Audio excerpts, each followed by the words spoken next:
ये कहानी है मेरे दोस्त राघव की। ये बात उस वक्त की है जब राघव सिर्फ 13 साल का था। वो अपने गांव में अपने परिवार के साथ रहता था। उस दिन मौसम थोड़ा अलग था। बाहर हल्की हल्की बारिश हो रही थी और आसमान में काले बादल छाए हुए थे। अजी सुनिए, घर में दूध खत्म हो गया है और कुछ सब्जी भी लानी है। ठीक है, मैं ले आता हूँ। राघव कहता है, पापा आप रहने दीजिए, सामान मैं लेकर आता हूँ। राघव को साइकिल चलाने का बड़ा शौक था। वो अपने पापा की साइकिल लेकर घर से निकल पड़ता है। उसे बिल्कुल अंदाजा नहीं था कि ये छोटा सा काम उसके लिए इतना डरावना बन जाएगा।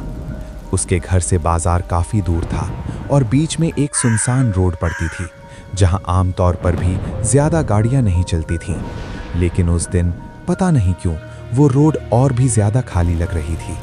राघव साइकिल चलाते हुए आगे बढ़ रहा था। तभी अचानक हवा थोड़ी तेज चलने लगी और बादल जोर जोर से गरजने लगे। उसे अजीब सी घबराहट होने लगी, जैसे कोई उसे देख रहा हो। तभी थोड़ी दूर उसे एक आदमी खड़ा दिखाई दिया, जिसका चेहरा साफ नजर नहीं आ रहा था। वो आदमी अपनी गर्दन टेढ़ी करके खड़ा था। राघव थोड़ा डरा, लेकिन वो बिना रुके आगे बढ़ता रहा। लेकिन तभी उस आदमी ने हाथ उठाकर उसे रुकने का इशारा किया। राघव ने उसे इग्नोर किया और साइकिल तेजी से चलाने लगा। लेकिन जैसे ही राघव उसके पास पहुंचा, वो आदमी अचानक उसकी साइकिल के सामने आ गया और राघव को जोर से ब्रेक लगानी पड़ी। जब राघव ने उस आदमी को ध्यान से देखा तो उसका दिल जोर जोर से धड़कने लगा। उसके नाखून बहुत बड़े थे, हाथों पर अजीब निशान थे और उसकी आंखें लाल सी लग रही थीं। मुझे आगे तक जाना है, मुझे भी साथ ले चलो। राघव डर गया था।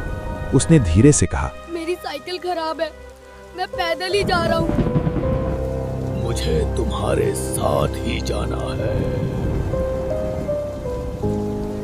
वो आदमी उसके साथ पैदल चलने लगा, लेकिन उसकी चाल बिल्कुल नॉर्मल नहीं थी। जैसे वो चल नहीं रहा हो, बल्कि घिसटते हुए आगे बढ़ रहा हो। जैसे ही राघव को मौका मिला, उसने अचानक साइकिल मोड़ी और पूरी तेजी से वापस घर की तरफ भागने लगा। लेकिन वो आदमी भी उसके पीछे पीछे दौड़ने लगा। राघव डर में और तेजी से पैडल चलाने लगा। वो आदमी उस पर पत्थर फेंकता है और एक पत्थर राघव के बिल्कुल करीब से निकलता है।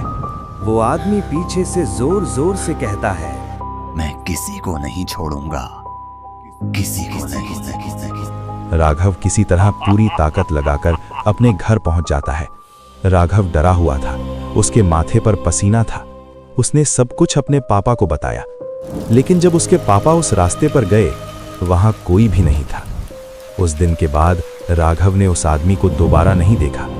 लेकिन जब भी वो उस रास्ते से गुजरता, वो खौफनाक मंजर उसके सामने आ जाता है। दोस्तों, अगर आपके साथ भी कभी ऐसा कुछ हुआ हो तो आप अपनी कहानी हमें भेज सकते हैं हमारी website the real suspense stories पर।